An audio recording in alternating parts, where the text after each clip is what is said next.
My name is Kurt Kupferer, And I'm Jolanta Kupferer.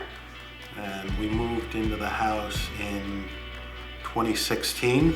When we moved in, the built-in cabinets were faced with mirror panels.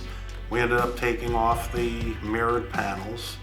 Unfortunately, the original doors were nowhere to be found. We looked. I took the mirrored panels off.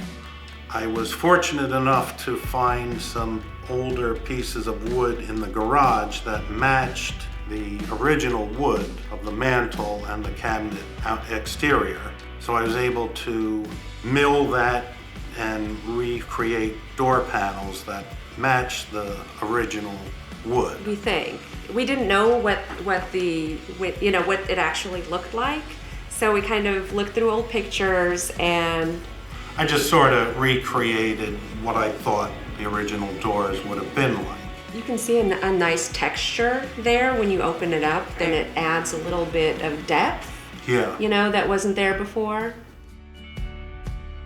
And it has a more vintage feel and look Yeah. to it than the mirrors, so that's what I like most about Yeah, it. retained a lot of the charm of matches what we think more the of original house. was. Yeah.